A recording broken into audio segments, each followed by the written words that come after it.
time. And so I'd like to introduce our panel for today. So Gabriela Mircea, the Visiting Program Officer for OpenAIRE at CARL, is going to help sort of introduce and frame this topic of how all these different pieces of open infrastructure interact. And then she'll lead a panel discussion with our three panelists. So Kyle Demas from OpenAIRE, Kathleen Shearer from COAR, and Paul Walk from Antly. And great thanks to the panelists as well for coming to present and share with us today. I'm really excited to hear from you. And so we'll have Gabrielle will introduce us. We'll have some sort of more structured questions for the panelists, and then time for your questions as well. So thanks again, everyone, for coming. And with that, I'll hand it off to Gabriela.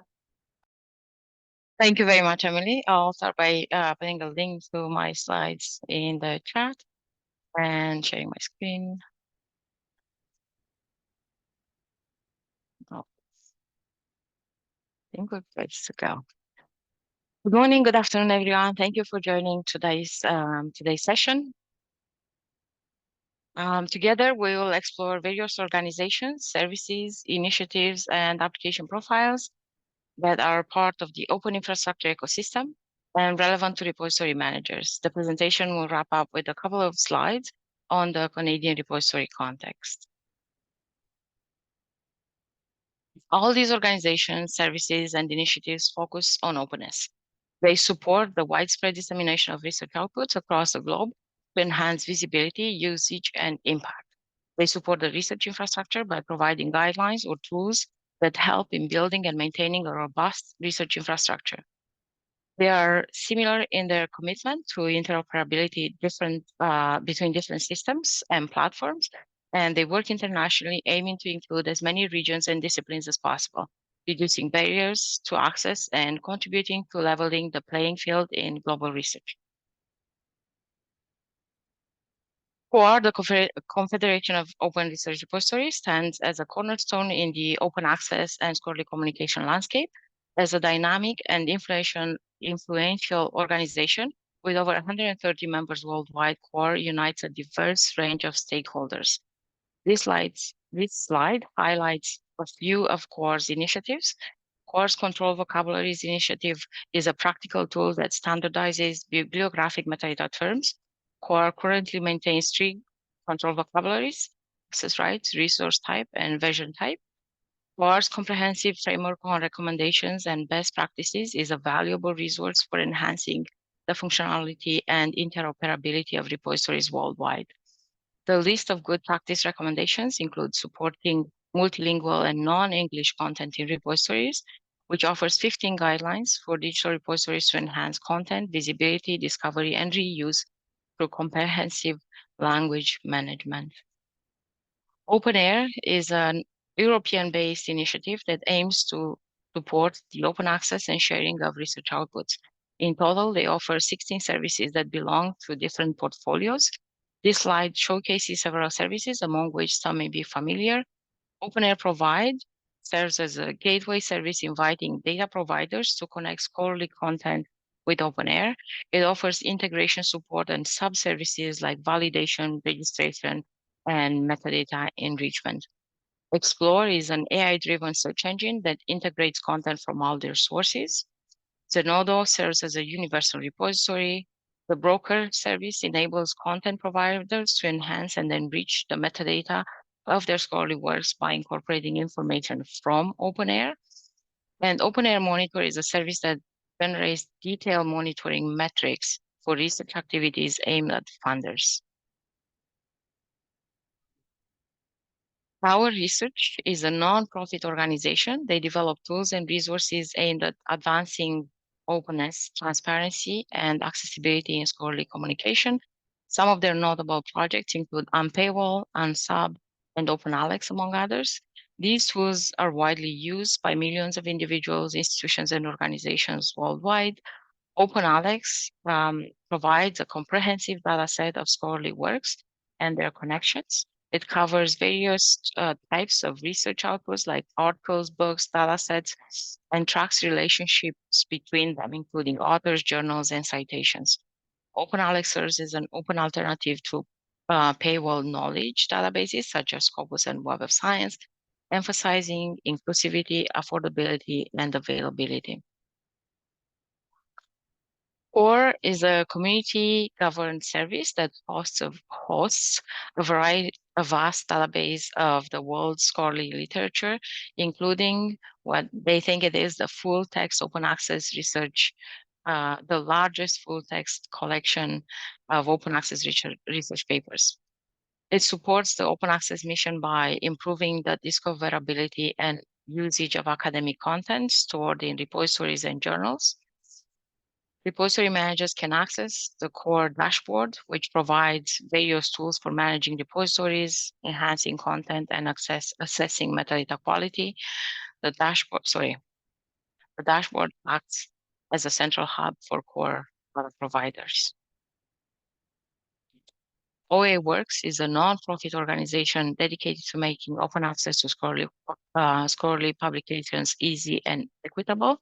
It was initially founded as the Open Access Button and has since evolved to offer a range of tools designed to facilitate self-archiving, enable legal access to papers, assist libraries and funders with policy analysis and compliance, and offer support in handling open access inquiries and compliance issues. The Curtin Open Knowledge Initiative is an Australian project focused on analyzing and interpreting global data related to higher education and research to enhance the understanding and impact of academic institutions worldwide. The COAR Open Access Dashboard is an interactive tool. It provides comprehensive insights into the open access status of publications across different countries and institutions. EIFL, the Electronic Information for Libraries, is an international not-for-profit organization that supports libraries in enabling access to digital information for people in developing and transition countries. They work with libraries to enhance access to academic and professional content online, enhance the skills of librarians and library users, and advocate for access to knowledge through digital means. This includes projects on open access, public access to information, and copyright and licensing negotiations to enhance the availability of digital resources. And all institutional repositories across Canada, or most institutional repositories across Canada, support thesis and dissertations in their research repository.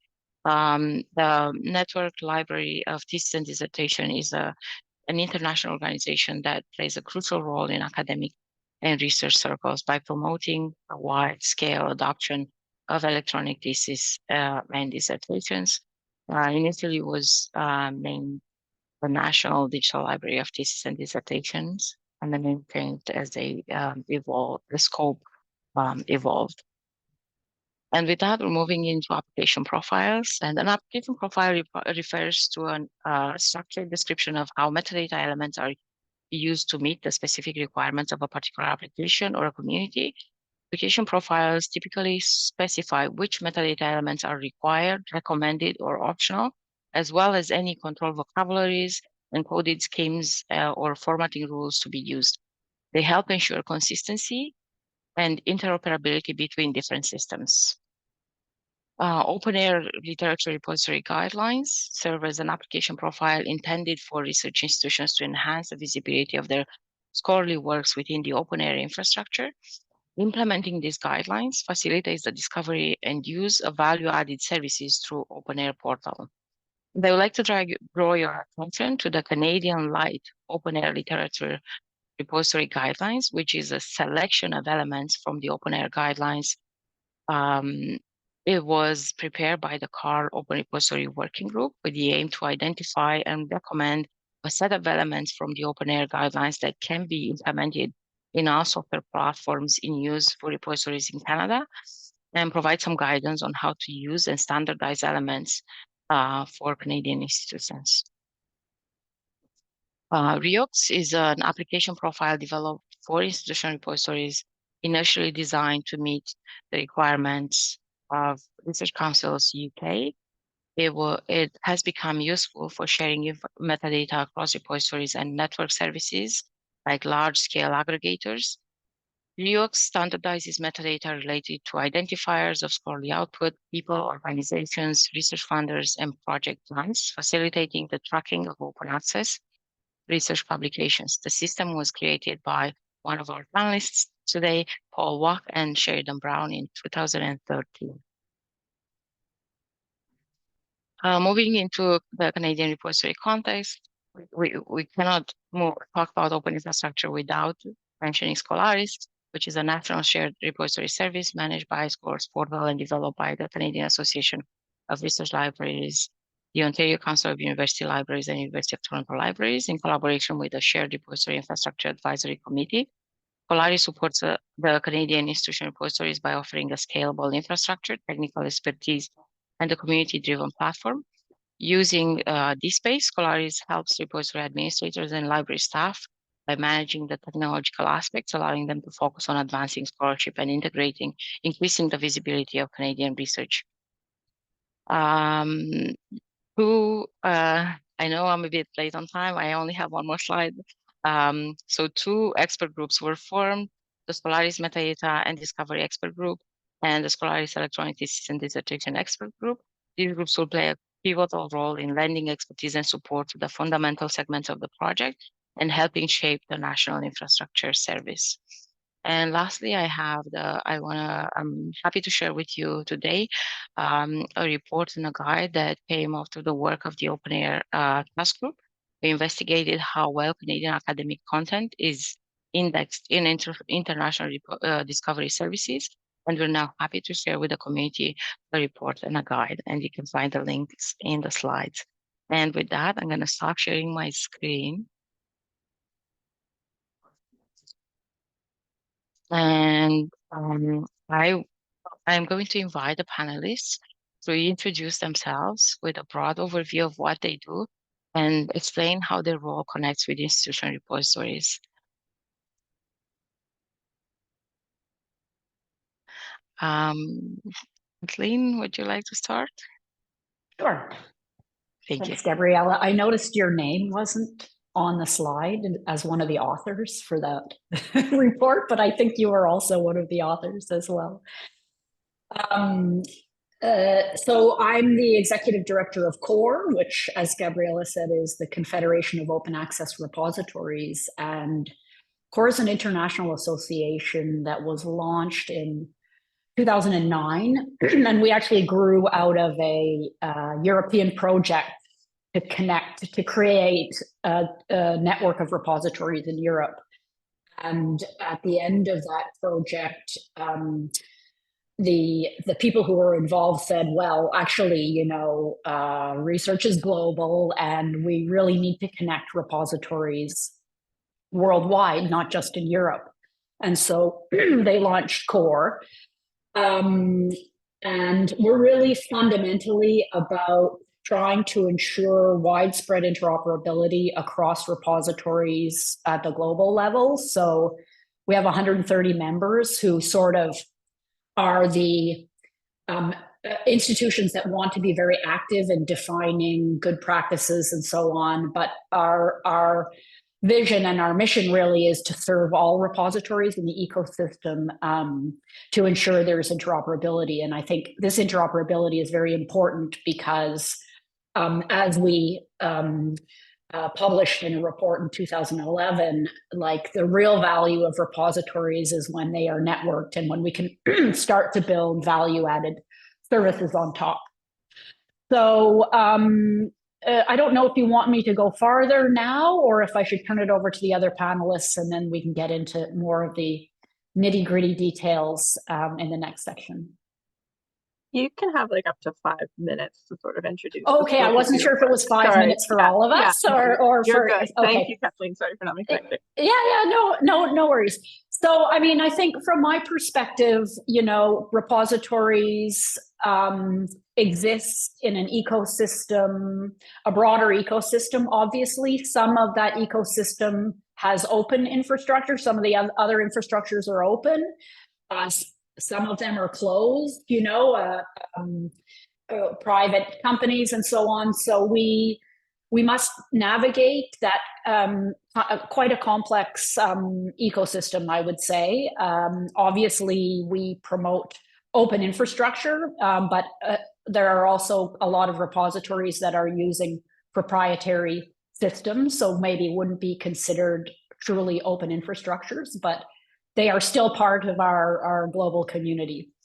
And, I think what the main aspect of interoperability for repositories right now is, common metadata schemas. So that's why these metadata profiles are so important. And that metadata that is shared through OAI-PMH, and then that supports discovery of repository content and then reuse in some cases. For example, like with the COAR service in the UK, they do a lot of text and data mining on open content that they've harvested from repositories. So I think that's, the key aspect that we typically have been working on. I'm not sure we've done a very good job internationally with spending enough time and attention on that metadata and ensuring that it's interoperable. If we've been working with various national and regional communities, and some of the metadata practices at individual repositories can be quite varying. Part of that is because repositories tend to be understaffed, and often they have researchers, that deposit and put in the metadata themselves. And so there's a lot of varying practices around metadata right now. And I think that's definitely something at COAR that we are aware of and trying to improve, I guess, through some of the work that we do. So I think I'll leave it there, and then I have some other things I want to say in the next section of the panel. Thank you very much, Kathleen. Paul, would you like to go next? Oh, thank you. So this is just a quick introduction to who I am. So my name is Paul Walk. I'm based in the UK. I've worked in and around universities for all of my career since about 1993, when I first started working in a library service in North London. I've had a very technical career, despite having graduated with an English literature degree, which is kind of strange, but that's the way it goes. So I started working with library systems in '93, and then the web started not long after that, and I was kind of quite early into the web. So I've worked with web systems and web infrastructures ever since. Started working with repositories, I think, in around 2003.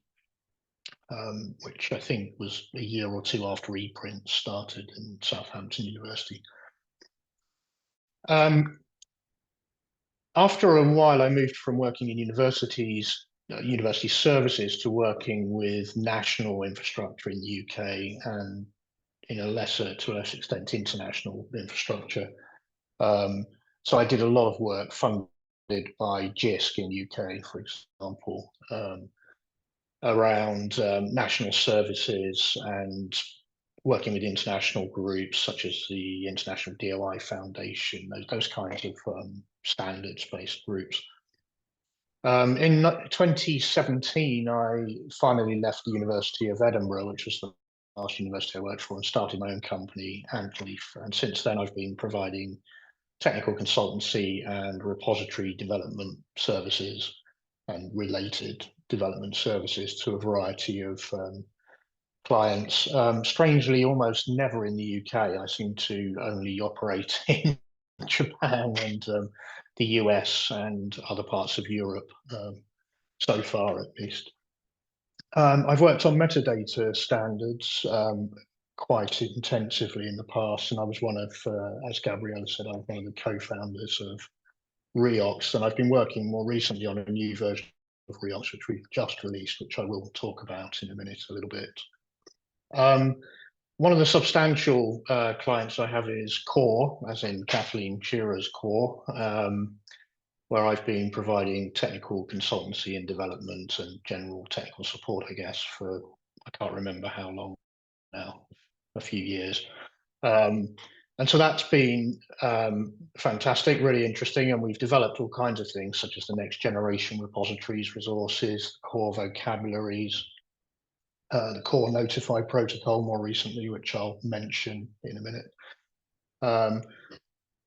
And another service which we're working on, which has not been released yet, is the International Repositories Directory, which will be an important, it will fill an important gap, I think, in the global infrastructure to help people discover repositories and also to get a certain amount of intelligence about them. I'm also working in the USRN, US Repositories Network Discovery Project, which it's quite early, but I think there's going to be some interesting outcomes from that. And I imagine some of you might be monitoring that. Part of that work is a response to the US policy initiative that's known as the Nelson Memo, the initiative from the OSTP. So that's potentially quite interesting and part of my work there will be to help develop resources to support repositories in the US in being able to be part of the solution to complying with the OSTP open access policy requirements. I think that's pretty much enough of an introduction to me. I like woodwork. I support Portsmouth Football Club. I have 2 children. I'll stop there. Thank you very much, Paul. Wow, please go ahead. Sorry, did you say me? I'm next. Yes, please. Okay. Hi, everyone. Kyle Demas here. I've met some of you maybe recently through Carl's OpenAIRE webinar, which was really great that that was organized. So thank you. And I've been able to interact with several of you through that space. Quick intro to me that's important to know on the repository conversation. My background is in marine ecology, and I focused on resource management of marine ecosystems. So as we implement a new policy to change how we're fishing, for instance, how that impacts the network and the system. And I started applying those same principles to the research ecosystem about 10 years ago. And part of my major goal at a university was figuring out who's working together, who isn't, why, where are there opportunities, and then what sort of policies can we implement to get people to collaborate, and then were our policies successful? And these were really simple to approach analytically for ecosystems other than universities. And we ran into this fact that there really wasn't even an inventory of what work was happening, which is sort of the basic thing that you need. And that's how I got into this space of what we call research intelligence, or collecting data on institutions and research activities to be able to inform those policies. And so now I'm the Vice President of Research Intelligence for OpenAIRE, which is trying to address those very simple foundational challenges at a global scale in an open way. So that's sort of the background I'm bringing to this. But I also wanted to say that throughout that decade of working in this space, I've seen this shift where libraries at first had very little connection with the people doing this in research offices. And now we're seeing a shift to where now the research offices are relying on tools that the libraries are maintaining. And I think repositories are such a great example of that. What Kathleen said about the value add services of networks repositories really resonates with me, because that's what I wanted to focus on today. OpenAIRE is trying to address all sorts of research intelligence needs, like who's collaborating with who, what work is funded by what. But one of the biggest conversations in research right now is open science. And how are we doing? Are we addressing that? And we are only able to do that because of great work in repositories. And I do have some slides that I'll share later that talk about that. But I did want to say, if you're not familiar with how we're doing that in OpenAIRE, it's coming from the basis of unpaywall.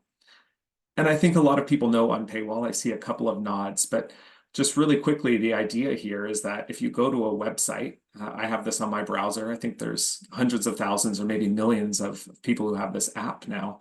And you're on a paywalled site, it's scanning all the repositories that we know about to look for an open version of that. And then a little thing clicks and says unlock. If you click here, you can view a free version of that someone has posted in the repositories. Okay, I see somebody in the chat loves the unpaywall extension. I love it too, and I make sure that everyone I know knows about it and has it. But then the consequence of that was all of a sudden we were amassing a very large data set of all of the open access works in the world. And this then allowed all sorts of use cases that we do today, like helping libraries know what percentage of their works are in their open repository. Maybe they're in another repository and we can help them find them to get them in their repository, or tracking those goals of how well are we doing. And I will just add briefly, from my perspective and how I've seen the open science movement change, I think this is now one of the most important things, because a lot of the open science movement in North America seems to have been driven by this idea that we can just pay publishers first instead of paying them after. And this concept of repositories, which I think is the solution that we've all been looking for, hasn't really been getting that same attention at our policy scale. So I'm very excited by that. But I wanted to give you all of that background so that you know I have extensive experience in research intelligence, but repositories are the one thing that I would say I know the least about in all of OpenALEX. And so this is a big growth edge for me. And it's immensely valuable when groups like this come together and can, help provide insights on what the struggles are, how we can better work together. And I see Christy Hero, for instance, is here. And I'll say every time I have a conversation with Christy, I learn 10 new things about how repositories work. And it's really those connections that help. And on Paul's lead, I'll just say my husband and our doodle live in Port Moody, British Columbia, and we spend a lot of time outdoors and loving British Columbia. And I'll leave it for there and talk a little bit more about the specifics of the data ingest on the second part. Thank you very much, Kyle. We can now move into the next section of our discussion, and I will invite the panelists to provide some practical recommendations for repository managers. What are some immediate action items that could be completed within an hour, a medium-term action item that can be addressed within 1 or 2 weeks, and some long-term projects spanning 1 to 6 months or more? And we can go in the same order. So Kathleen, would you like to start, please? Thank you. Okay. I mean, I may not answer the question exactly in terms of how you put it forward, but, I think, again, like, we need to keep in mind that repositories are only one type of infrastructure in this broader ecosystem. And so we need to think about interoperability across repositories for that network aspect and discovery and reuse, but also how repositories interact with other types of scholarly infrastructures beyond just the discovery layer. So I think, the fact that what brings these repositories together at the moment is metadata. I think repository managers could spend more effort in terms of curating their records. So I think that's like what I would say in terms of a short-term quick fix to improve the discoverability and interoperability of repositories. Gabriela, you showed that report at the on your last slide, and this was a project that Pierre, I think, is in the audience, and several of us did some work to look at the visibility of Canadian repository records in these various discovery services, including COAR, but also some of the other services. And it was quite shocking, actually, what we found, that a lot of our records, so we basically took two or three records from each of our repositories, local repositories, and searched those various discovery services. And a lot of the content that we looked for was not discoverable through those services. So, I mean, everybody talks about, having turning on the OAI PMH, and that's all you have to do and you'll be discoverable. That's not actually true. And so I think, understanding how those various services work, who your communities are using to discover, or various communities are using to discover content, and making sure that your repository is compatible or compliant with the requirements is a really important and easy, probably fairly easy step. And that's also what we've been looking at a bit through the USRN project that Paul mentioned as well. So I thought I would, in terms of the medium and long term, I thought I would just introduce you to the COAR Next Generation Repository Initiative and some of the outcomes from that initiative, because I think they set a good, maybe some of the, I'd have to defer to Paul in terms of whether some of our technical recommendations might have changed because we published the report in 2016, but the vision certainly, I think, is very solid and remains completely relevant. And so we started this project, well, I think we started in 2016 and published in 2017, but I can't remember the exact dates. And our report is on the COAR website in Zenodo. But the idea was really that, first of all, fundamentally, we want all repositories to adopt a set of common technologies and behaviors to make sure that there is widespread interoperability across repositories and we can support these other types of value-added services.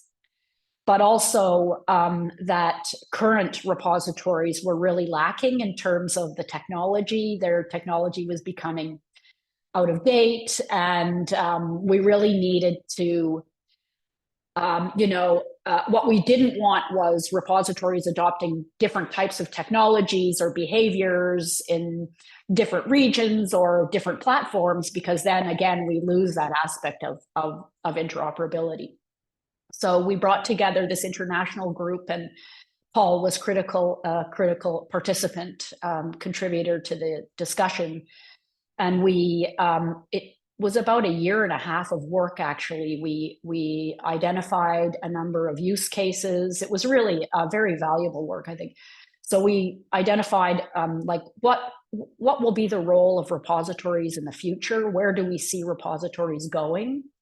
And then what are the technologies and behaviors that repositories need to adopt, broadly to be able to support those behaviors or those roles. And I'd just like to read to you what we wrote in that report. So the next generation repository manages and provides access to a diversity of resources. So articles, preprints, working papers, images. So I think we've definitely seen that vision evolve. Part of the vision, progress, shall I say. The next generation repository is resource-centric, making resources the focus of its services and infrastructure. I defer to Paul about whether that has progressed very much, maybe not so much. The next generation repository is a networked repository, so cross-repository connections, bi-directional linking, interaction between resources in different repositories. And this is, I think, what we're trying to advance through the COAR Notify project. Maybe I'll let Paul talk about that because he's a co-PI on that project with myself and a few others. The next generation repository is machine-friendly, so enabling the development of a wider range of services. Not sure how far we've progressed on the machine friendliness of repositories, more or less, Paul? Not so much. Certainly formatting of repository resources is not very machine friendly. And we've been trying to advance adoption of signposting to at least help machines find where the full text is. And the next generation repository is active and supports versioning, commenting, updating, and linking across resources. So those were our, the characteristics that we put forward for the next generation repository. And so I think, in the medium and long term, we should be collectively trying to advance these various characteristics in repositories as we move forward. We should be thinking about our repository not just as a service for our individual institution, but as something that participates actively in the network of scholarly communication services. And so maybe just as a last brief thing, one of the use cases that we felt was the priority that came out of the next generation repository work was the use case of connecting an article in repositories with an external peer review. So in a sense, moving repositories away from just being, shall we say, green, but participating in the Diamond infrastructure or publishing infrastructure more actively. And this was, there was a technology that was proposed to us at a workshop we had in Paris, and we call it the COAR Notify project now. We launched the COAR Notify project a couple of years ago and have received $4 million from the Arcadia Foundation, which is a UK-based charity that advances open science, to really progress the adoption of COAR Notify. So Paul is the technical lead on this project, and I'll let him say more about what the technology is and so on. But we see this, I think, as potentially groundbreaking for repositories and really moving repositories into a more central position in the whole scholarly communication landscape. So I think as in the medium term also, that's something definitely repository managers should be keeping their eye on. And one last thing I'd like to leave you with. I mean, the long term is very hard for me to speculate about. So I really think these things are mainly medium term things. But I think it's very important to be able to have a network that you're part of. Being part of a network is really important for repositories. So like the Canadian community of practice that we have here that came out of the Open Repository Working Group, I think is very important. And so I really encourage also repository managers to try to be as active as possible in these groups, because I don't think, we have this very large strategic vision for repositories, but no individual repository could sort of achieve that on our own. So I think working as a national group with a national voice really helps to make repositories a lot stronger and more visible in the whole ecosystem. Right. So I think I'll leave it there and turn it over to Paul. Thank you, Kathleen. So I'm going to try to address the 3 timescales which were introduced in the panel. But before I do, I just want to say a word about kind of a strategy which I think can be applied to all of those timescales. I've heard Kathleen say that repositories are having a moment, which I think is a nice phrase. And I kind of see what she means. I mean, some of us have been working with repositories a long time, and we've seen things like enthusiasm for green open access rise and then perhaps fall again, and new versions of open access come in and so on. But I think repositories are having a moment in several ways, actually.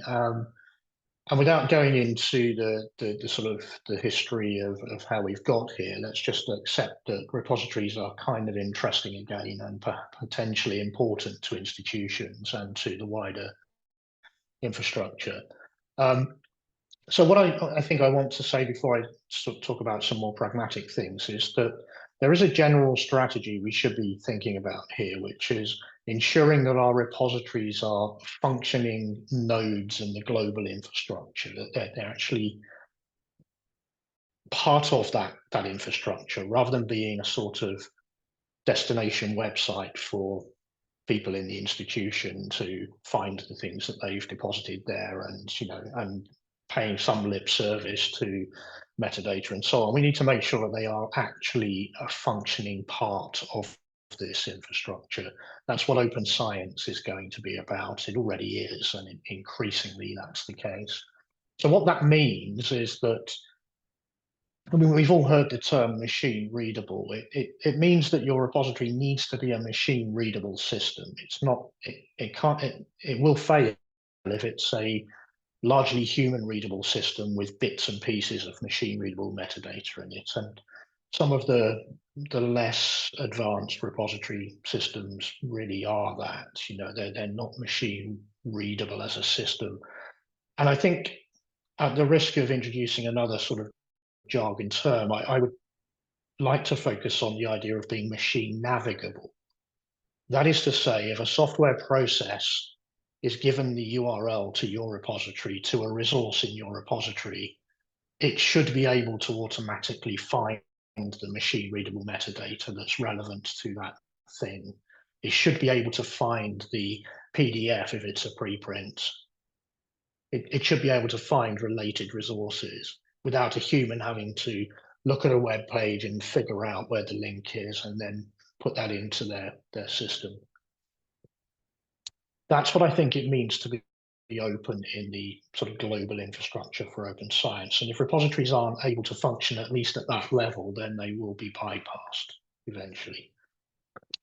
So some of the specific things I'm going to talk about are, excuse me, necessarily going to overlap with things which Gabriela introduced at the beginning and which Kathleen mentioned. So I'll try not to be too repetitive.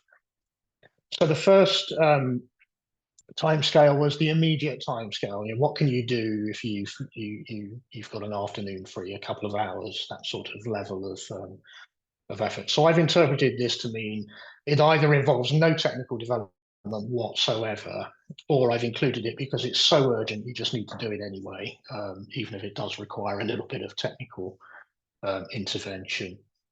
So before I talk about the interventions, I just wanted to share with you some data. So as I said earlier, I'm working on the International Repositories Directory with COAR.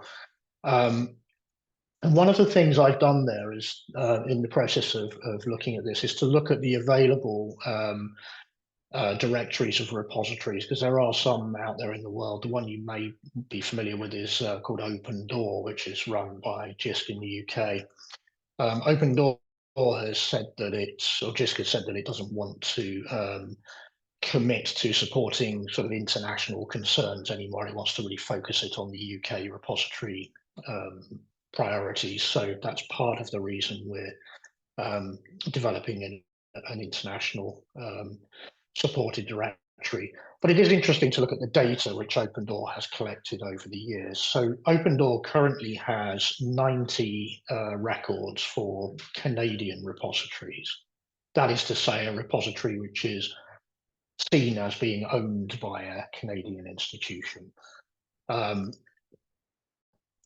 what I have done is, in the course of building the IRD, I'm building all kinds of automated processes for checking that the repository is online, that the OAI PMH interface is usable, lots of other things like this. So I can give you some statistics based on the OpenDoor list of repositories.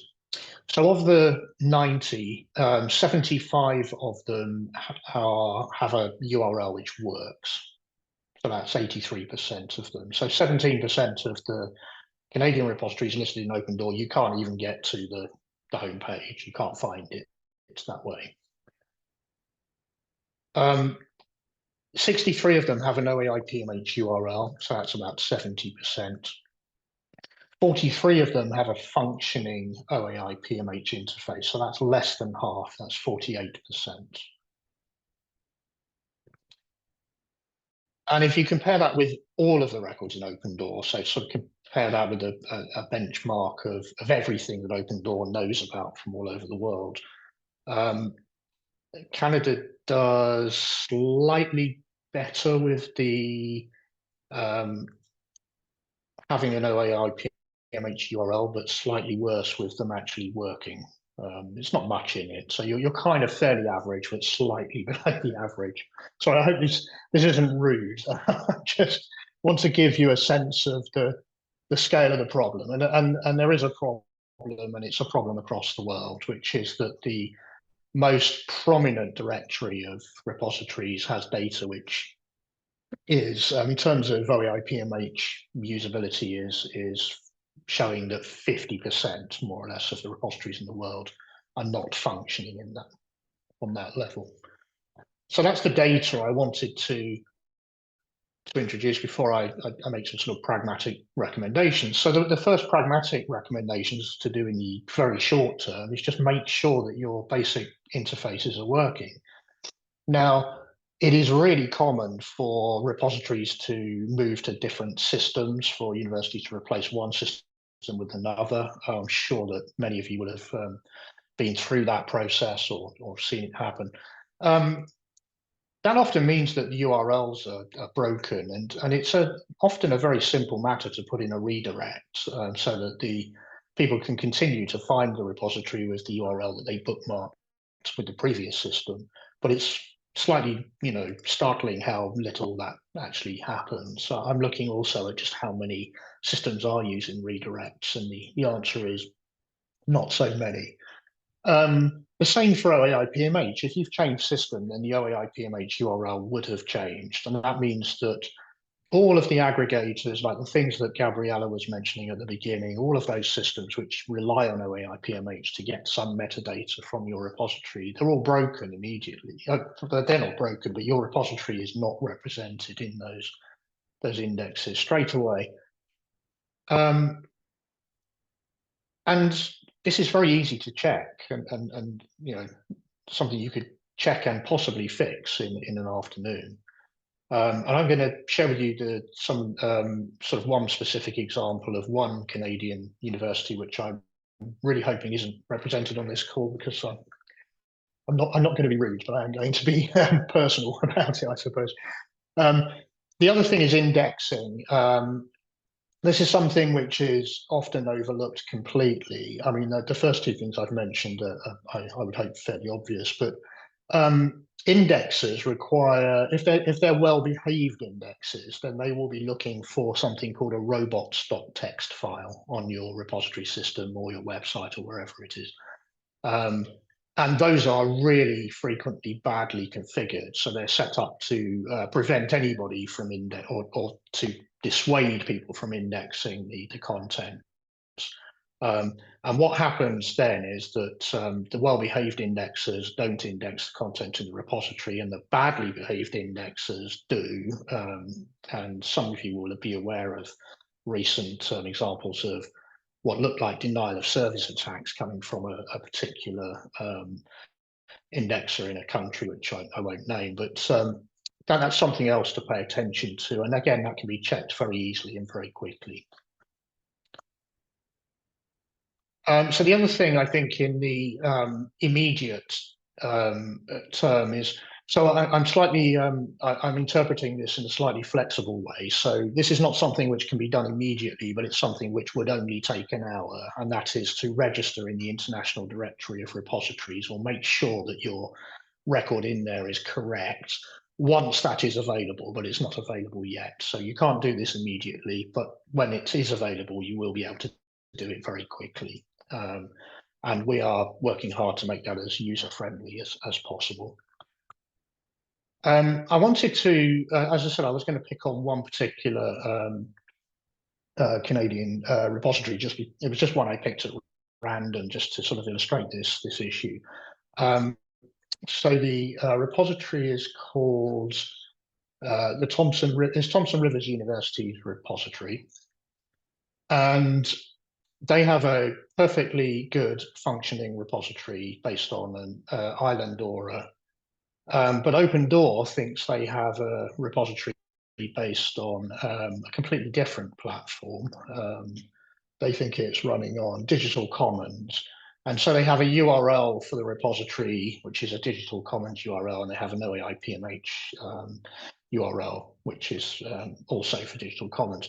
So from the point of view of Open Door, any system using Open Door to get access to that repository will fail, any indexer, any aggregator, but it could be fixed in a few seconds. Actually, I'm not quite sure what the process is for getting Open Door to change something, but whatever that process is, that's what would need to happen. You just send them an email. Yeah, the you send them an process. email and hope for the best. Yeah. Yeah. We are going to provide a much better process in the International Repository Directory, I promise. But my point is that Thomson Rivers repository is fine. I mean, it looks like a really good repository to me. They've done everything right in terms of its setup. You know, it's functioning really well. It's just that it's not discoverable in anyone using what is currently the most popular directory of repositories. And what I had to do was to go to the university page, hunt around for the repository, eventually find the repository. Then I had to look at the source for the HTML. And then there are some big clues in there that it's an island or a repository, which means that because I know about these things, I can extrapolate what the URL. But that is quite a process to go through just to get an OAI-PMH connection. So I hope I haven't upset anyone about Thomson Rivers. Honestly, it's a great looking repository. It's just that I wanted to use a real illustration there. Okay, so I should crack on. It's time is pressing. So in the medium term, so the sort of 1 to 2 week window. So I'm characterizing things here as little or no technical development necessary, but might take a few days to sort out. So the first one, it wouldn't be a discussion about repositories without mentioning metadata. We always need better metadata. There's always room for improvement. And I think most of us by now understand that it's pretty expensive to maintain and do. There's always just that kind of overhead of managing metadata. But there are some benefits, and I want to talk about the benefits which pertain specifically to the machine navigability and the machine readability rather than the bibliographic stuff.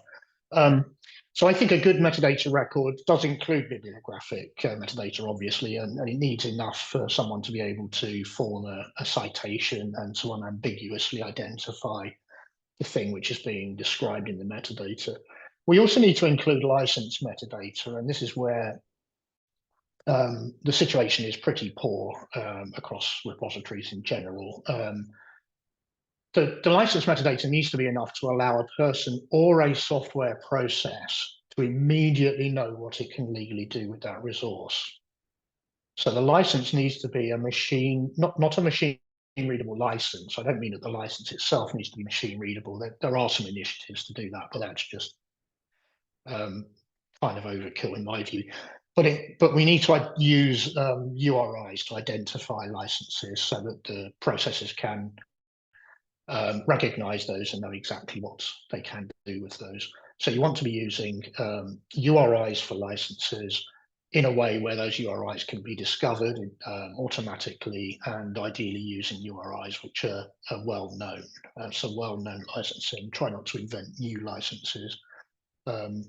So Creative Commons, those kinds of things are pretty good. And then it needs to include structured information relating the various parts of the resource together. This can be sometimes as simple as the metadata record having a clear pointer to where, for example, a preprint PDF is. It might be that simple.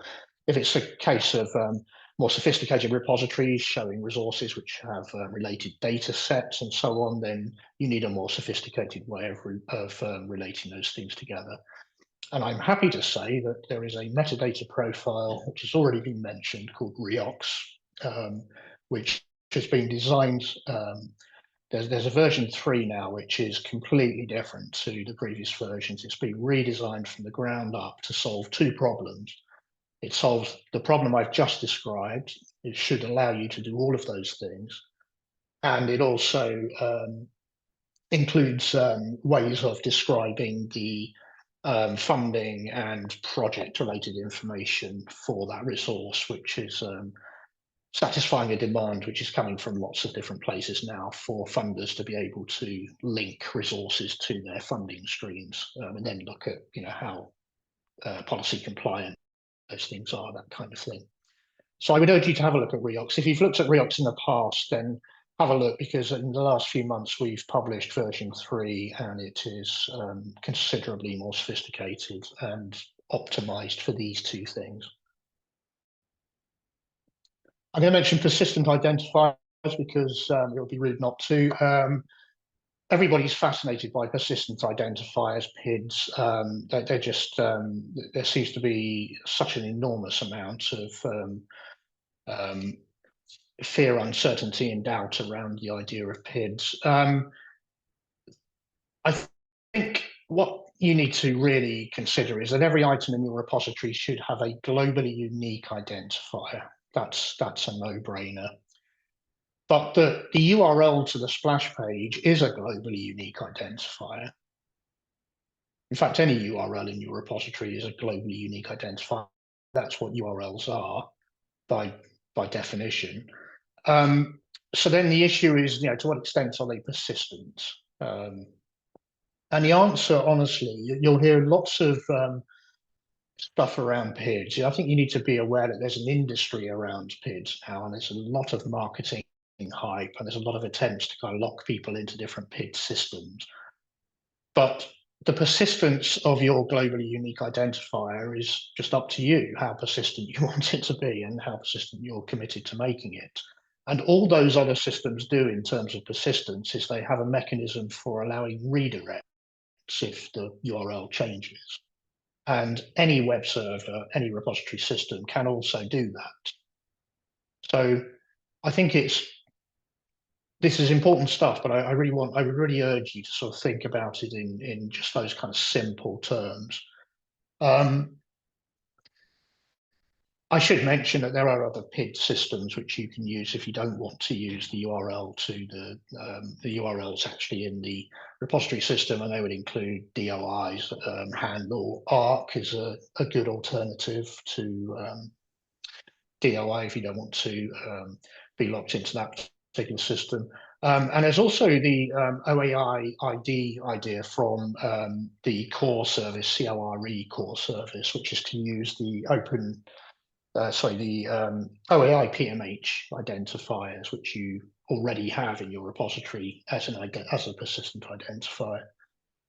Kind of an interesting idea. Paul, sorry to interrupt. We might have to hand that off to Kyle if you want to wrap it up another minute. We can come back to it in the questions. I just want to make sure he has a chance to weigh in. Sorry, I've gone on far too long. Okay, I will finish in 30 seconds. Very interesting though, thank you. One I really want to suggest you look at is signposting.org. Signposting is a very simple technical mechanism for allowing your repository to become machine navigable.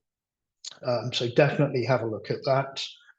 And then in the longer term, I suggest that you take advantage of some of the frameworks which allow you to kind of review all aspects of your repository. So there's the COAR community framework for good practices in repositories.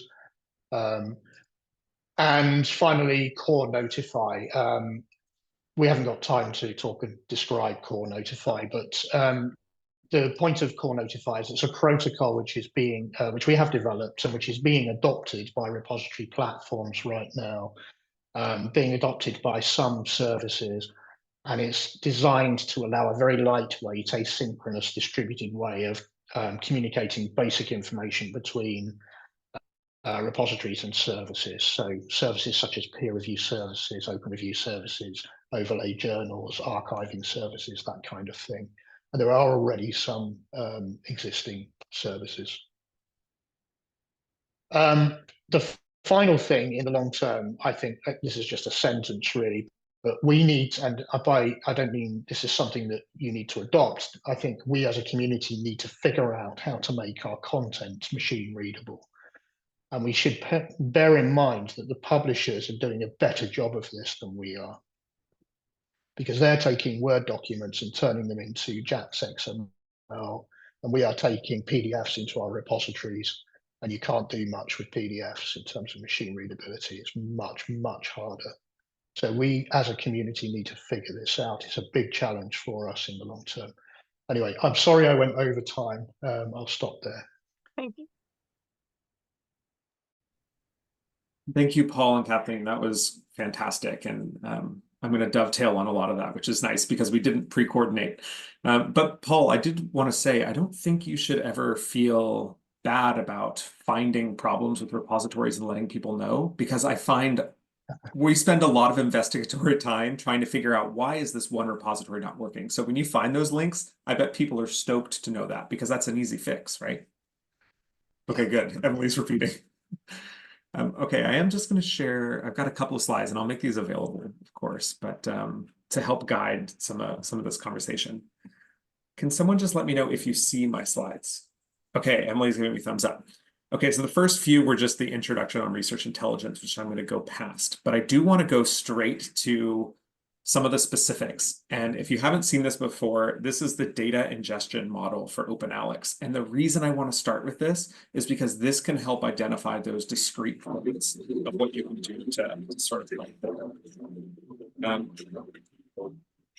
okay, so over on the left, you see we've got a couple of harvesters, a harvester for PubMed, a harvester from Crossref, and harvester for repositories. And these sort of bars that you see, Crossref, PubMed, and what we call primary repositories, these are our primary sources of metadata.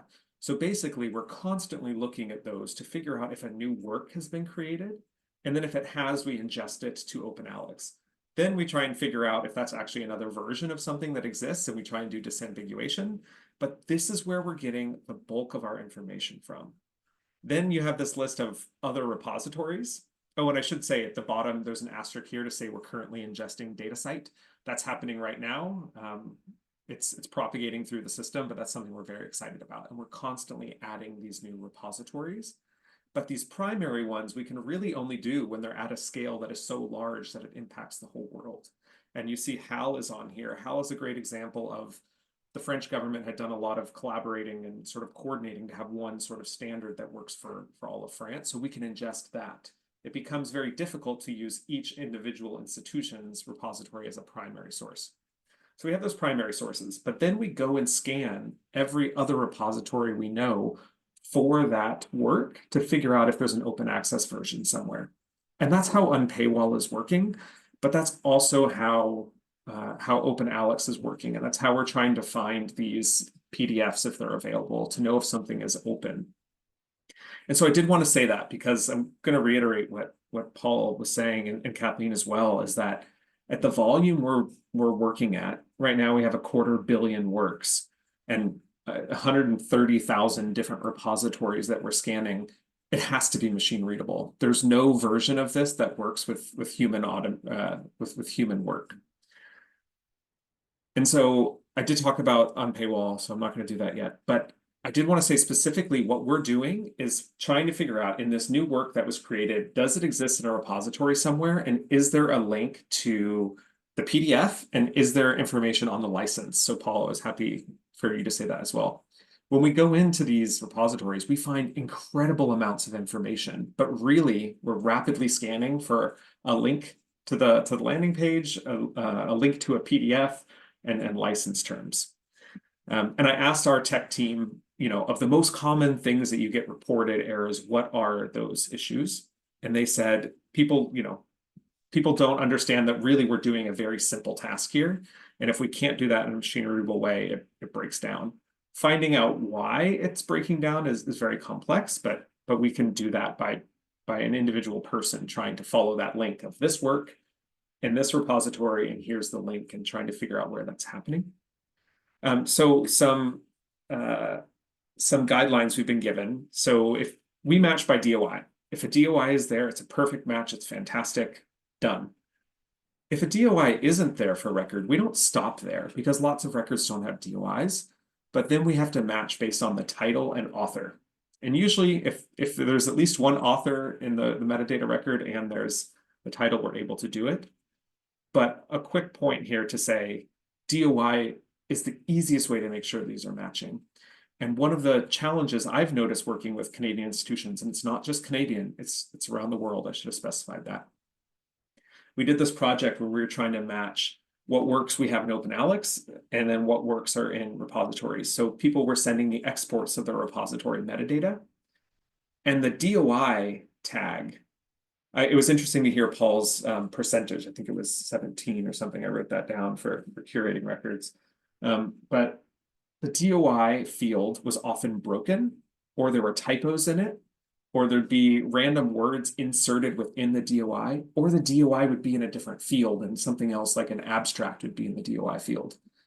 This was incredibly difficult for me to do that task that we were working on, but it also highlights a challenge for us matching those works. If there isn't a DOI, again, we can find other ways of doing it. But if there is a DOI and it's broken, or there's something else wrong with it, or it links to the wrong thing, we're going to get incorrect information. So I did want to very explicitly point that out. But the next thing we're doing is locating documents from repository records. So we're going through and we're trying to figure out, is there a PDF format? And this is really important because or HTML, but if there's an open version of this document and we find it in your repository, we say, this is open access, which is a really important piece of unpaywall, of OpenALEX, of all of these. But if we go to the repository page and our machine can't find either of those, then it will say that it's not open access. So ways that we have of suggesting that can help people is put either or both of those, the HTML or the PDF, in the DC identifier metadata tag, or metadata field. If you have .pdf, it almost always gets it. If you don't, it usually gets it, but just letting you know, that's a really great flag for a machine to be like, oh, this is a PDF. Otherwise, it will click on the link and try and see what it's finding. But if it can't follow through, there's not really much we can do there. But the other thing that we've noticed a lot recently is there are some repositories where you have to log in to be able to access. And unfortunately, that means we can't really do much with that metadata. We've also noticed as people are buying, and I loved Kathleen's comment on trying to standardize technologies, but as people are buying different repository services, those companies are building their products for very different reasons. They have all sorts of use cases they're trying to do. And we had one product come to us just last week to say that they're selling their product because people want to see their information in unpaywall and OpenALEX.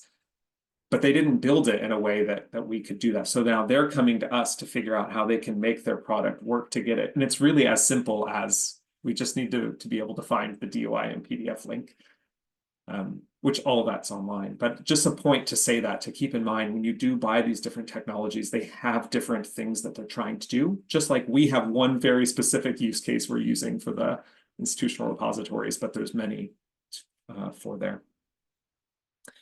And just a couple other examples. So the license information is really key for us. And ideally, the license terms are the Creative Commons licenses.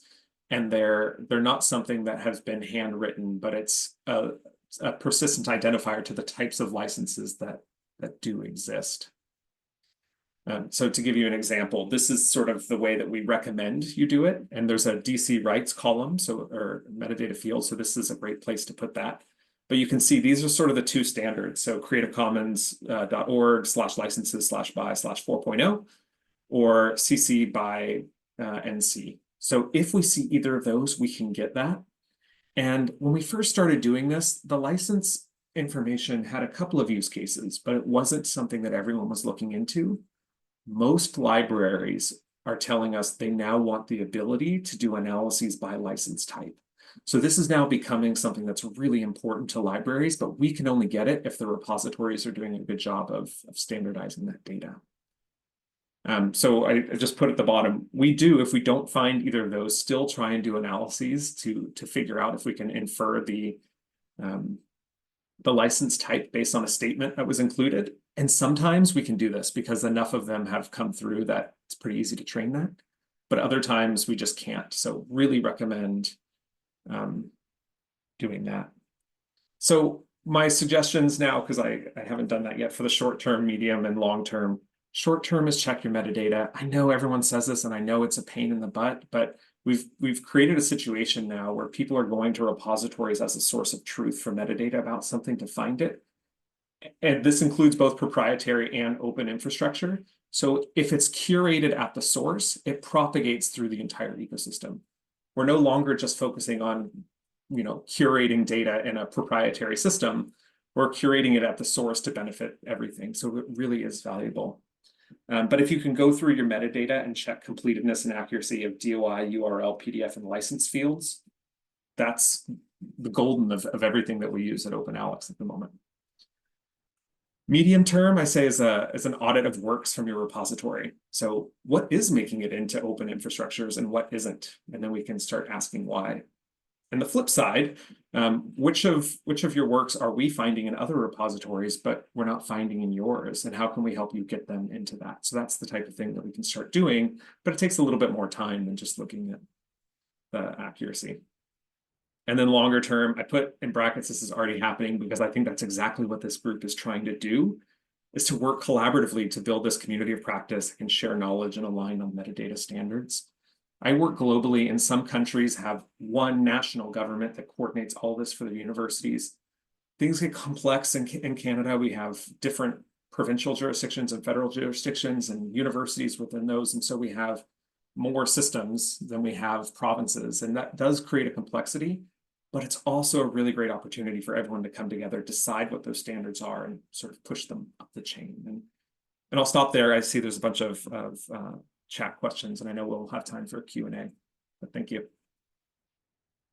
Thank you all for sharing your expertise and for your insights, for providing the recommendations to our community. I'm sure everyone has lots of questions. So I'll hand it over to Emily to help us through the next section of this event. Yeah, thank you all so much. That was wonderful. I really appreciate you taking the time to share with everybody. So feel free, folks, to add any additional questions you have in the chat or throw your hand up. I've seen at least one so far for the panel from Pascal. So I will convey that now. And so he's talking about advocacy around the Barcelona Declaration and talking about OpenALEX. And so the institutional analysis people at Windsor were talking about the Leiden ranking for 2023 and saying that Windsor ranked 18th in the proportion of publications ranked in the top 10% more frequently cited, but in the open edition of the ranking, they were only 29th. And so he's sort of wondering about like advocacy and talking points in terms of sort of broader institutional discourse that might not favor this kind of open infrastructure. Any volunteers? Kyle, you want to have a say? Yeah, I feel like this is something I should address. I'm just trying to understand it. So in the 2013 Leiden ranking, they ranked 18. In the open Leiden ranking, in proportion of publications ranked in the top 10% most frequently cited. Okay, so so a lot of things changed between the 2023 Leiden ranking and the open Leiden rankings. And this is the first year where they've done both so that people can start doing these comparisons in an open way to start understanding that.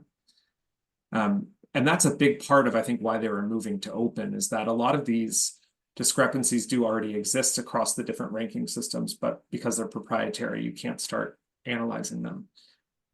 I know there's a group of bibliometric researchers right now who are doing a formal analysis of what you gain in the rankings by doing these open systems. And it's probably also worth mentioning that CWTS only used a fraction of OpenALEX data because they do this thing where they identify what they consider to be core sources. And I think it was a third of the works in OpenALEX they ended up using.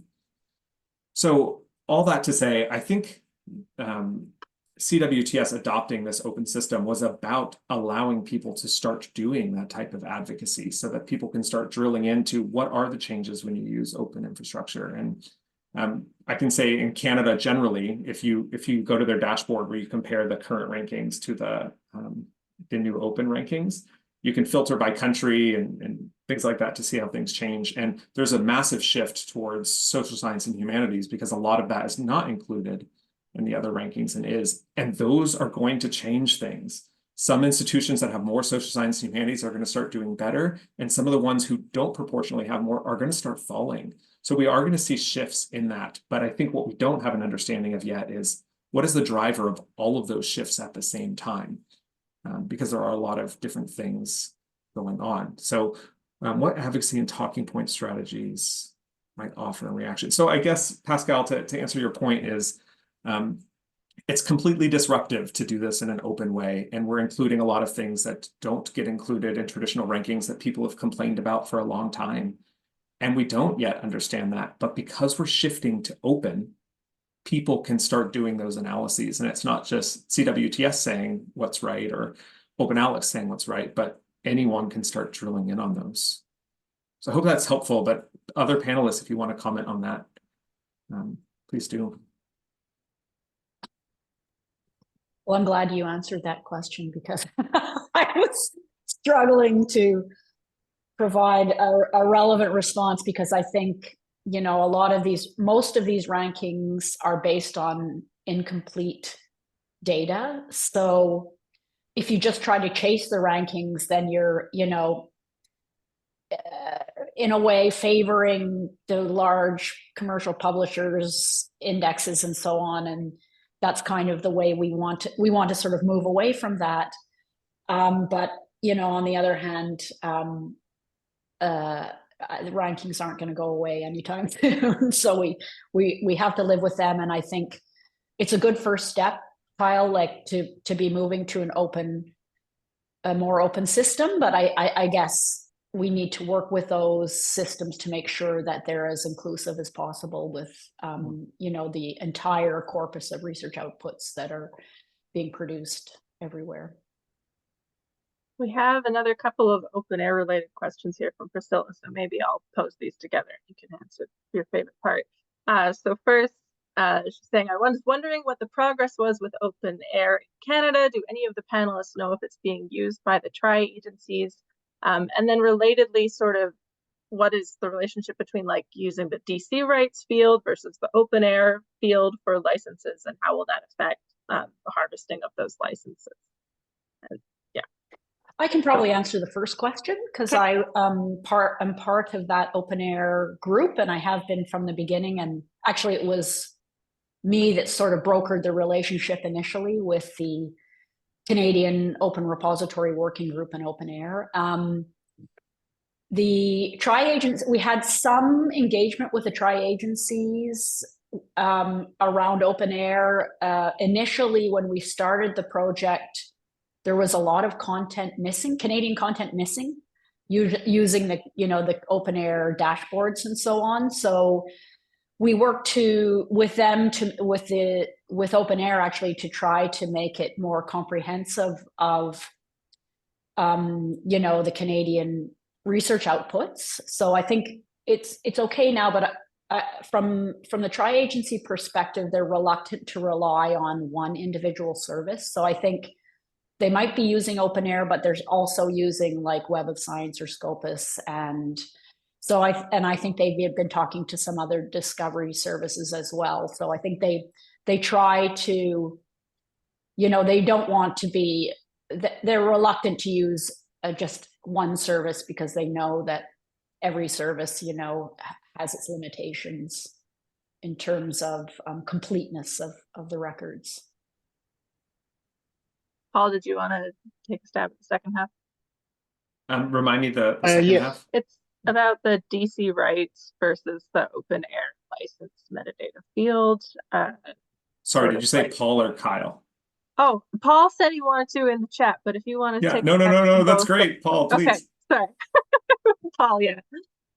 So yeah, if we want to replace DC rights with the OpenAIRE custom metadata field, how will that affect license metadata harvesting?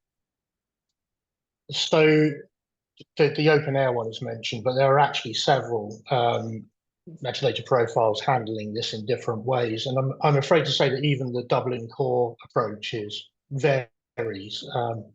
So Dublin COAR has had various flavors over the decades that it's been around. The simplest one is DC rights, and then you just have something in the DC rights element. Others have DC rights.license, which is so-called qualified Dublin COAR. So there are actually a lot of flavors of these things.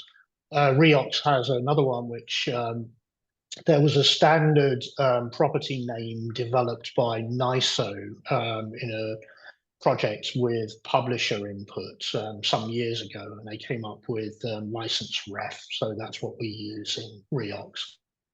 The simple answer to this is that we are never going to get to the point in my lifetime where we have a single universal way of doing this, which means that we have to be prepared to recognize what we're receiving and use mapping approaches to understand what we're receiving. There's just no way around it, I'm afraid. I think that sometimes the effort to do that is quite onerous. But for this particular problem, for being able to unambiguously figure out licenses, I think it's worth the effort, and we should do this. Now, when I first did Reox, I worked with the OpenAIRE developers to create a mapping between those. We haven't done that more recently with the newer versions, but we could. Somebody else asked a question about the way we're using attributes in Reox, and this is relevant to this too. So I'll just very briefly say that the approach we're taking is designed to be able to fall back to a simple Dublin core approach, where you will lose some information, but it won't break the system, and you'll still get some information. You just won't get such rich information. So that's part of the sort of design behind that. Yeah, that's all I really wanted to say. Sorry, as I said, I'm quite technical, so I'm going to be doing the technical things. Is that answers Mike's question? Okay, cool. So thank you for catching that in the chat. That's great. So we're at 3 minutes. If you want to throw in one last question in the chat, maybe we can entertain it, but I'll just take this moment to say again, thank you so much to all the panelists and to everyone for coming. And also we have a survey, so you can give us some feedback. We're already planning fall events, so please let us know what you want to hear about. And also please join us for the Summer Article Club. You can register now. So I'll just throw those links in the chat again for everybody. Any last questions? Thank you. Last chance. I don't want to keep you over. Priscilla, I see your hand. Sorry, I just have a really general question, and I hope the panelists will be able to sort of answer this. I was at an ACES conference recently, and I heard from the University of Utrecht in Netherlands.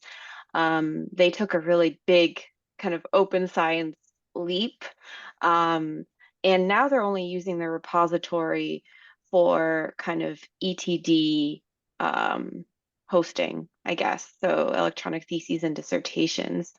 And I sort of wonder, like, I don't think we're at that point yet of, making everything, or, I don't think my Canadian institution in particular is like ready to kind of fully commit to open science.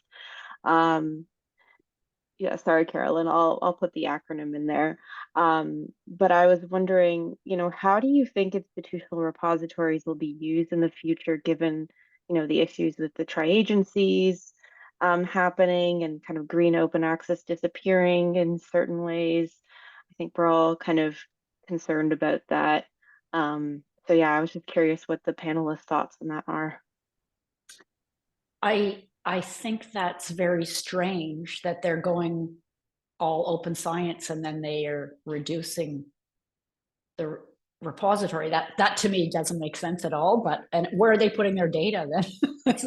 I mean, I just go back to what Paul said, and when he quoted me, but I think repositories really are having a moment. They are fundamental infrastructure for supporting open science. You cannot have open science without having repositories. So I just think what is many countries are reflecting on is should every individual institution manage 2 or 3 different types of repositories. So the direction I see the community going into, and policy-wise as well, is repositories are here to stay big time. The tri-agencies will include repositories as a mechanism for, they don't want to pay APCs or have researchers have to pay APCs to comply with their policies. So I think repositories are really here to stay, and there's a lot of potential growth in the ecosystem. It's just, again, like, where will that infrastructure live? Will it be at every university, or will we move more towards regional and national infrastructure, like the shared hosting at Scholaris and so on? I don't know if anyone else wants to add to that. Just to make the point of the obvious risk of moving to more centralized solutions for this thing, which is that it just becomes much easier for monopolistic control from an industry which has shown a real appetite for monopolistic control in the past. Seems like a good note to end on. Thank you all. I like it. It's great. Thank you all. I appreciate the emphasis. on as well being nodes of this larger system. And I'm excited to work with you all going forward. So thank you everybody so much for this wonderful discussion. And we'll have it up on the CARL YouTube channel for future reference, so you can share it with all your institutions and make sure they understand what repositories are for. Thank you all. Take care. Thank you. Bye. Thanks. Bye, everyone. Bye now.